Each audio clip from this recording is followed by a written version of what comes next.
আসসালামু আলাইকুম।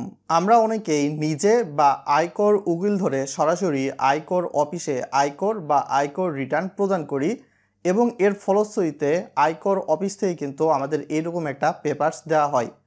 কিন্তু আমাদের মনের মধ্যে একটু হলেও কিন্তু সন্দেহ থাকে, আসলে সরকারি কোষাগারে আমি যে করের টাকা দিলাম বা রিটার্ন প্রদান করলাম, এটা কি সঠিকভাবে দেওয়া হলো কি হলো না, নাকি আয়কর অফিসের দালালরা আমাদের টাকাগুলো মেরে খেয়ে আমাদের মিথ্যা পেপারস হাতে ধরিয়ে দিল। গভর্নমেন্টের পক্ষ থেকে আপনাকে এখন সরাসরি অনলাইনে চেক করার সুবিধা দেওয়া হচ্ছে।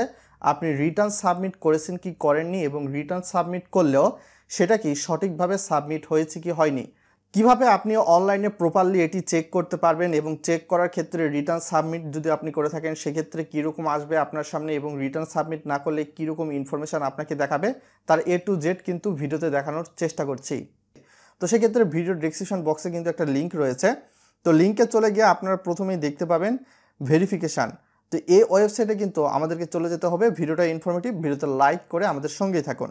তো এখানে দেখতে পাচ্ছেন যে 2021, 2022 এবং 2022, 2023 নতুন যেহেতু সিস্টেম চালু করা হয়েছে, সো সেক্ষেত্রে দুইটা ইয়ারেরই শুধুমাত্র এখানে সার্ভারে যুক্ত রয়েছে।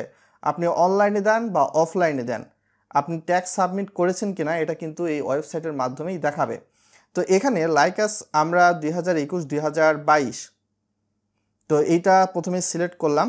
সিলেক্ট করার পরবর্তীতে দেখা যাচ্ছে যে আপনি টিন নাম্বার যেটা রয়েছে, টিন নাম্বার এখানে দিয়ে দিবেন। টিন নাম্বার কিন্তু সরাসরি কপি পেস্ট করলে এখানে আসবে না, আপনাদেরকে সম্পূর্ণ হাতে লিখতে হবে। এইটা দিয়ে দেওয়ার পরবর্তী সময়ে আমরা এখানে উপর দিকে দেখতে পাচ্ছেন ক্যাপচা কোড। তো প্রত্যেকজনের জন্য ক্যাপচা কোড কিন্তু ভিন্ন হয়ে থাকবে, সেটা দিয়ে দিবেন। তো আমি কিন্তু আমাদের ক্যাপচা কোডটা দিয়ে তারপর ভেরিফাই অপশানে ক্লিক করছি। তো এখানে নিচের দিকে দেখতে পাচ্ছেন যে সরাসরি লিখে আসতেছে ট্যাক্স পেয়ার নেম, তার নাম কি, এবং এখানে টিন নাম্বার কিন্তু আমি যেটা দিয়েছি সেটা দেখাচ্ছে। প্লাস এখানে return has not been submitted for the assessment ইয়ার, অর্থাৎ এই অর্থ বছরে তিনি কিন্তু রিটার্ন প্রদান করেনি। তবে এখান থেকে যদি আমরা 2022-23টা সিলেক্ট করি, যেহেতু নতুন তিনি রিটার্ন প্রদান করতেছেন এইবারই প্রথম, তো সেক্ষেত্রে আমাদের আবার টিন নাম্বারটা দিয়ে দিতে হবে। দেন নেক্সটে আমরা ক্যাপচা কোডটা আবারও দিয়ে দিব।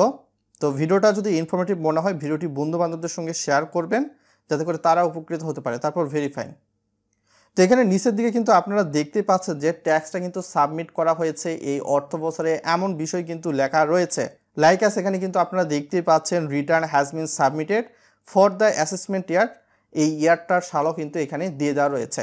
তো আপনার অর্থ বছরে কত ইনকাম থাকলে আপনাকে রিটার্ন প্রদান করতে হবে কিংবা আয়কর প্রদান করতে হবে কি হবে না, এই বিষয় সম্পর্কে জানতে এই ভিডিওর আই বাটনে একটা ভিডিও দিচ্ছি, সেই ভিডিওটা দেখে নিতে পারেন, যাতে করে আপনারা উপকৃত হতে পারেন। ভিডিওটি বন্ধুবান্ধবদের সঙ্গে শেয়ার করে তাদেরকেও সরকারি এই সুবিধা সম্পর্কে জানাতে সাহায্য করুন। আসসালামু আলাইকুম।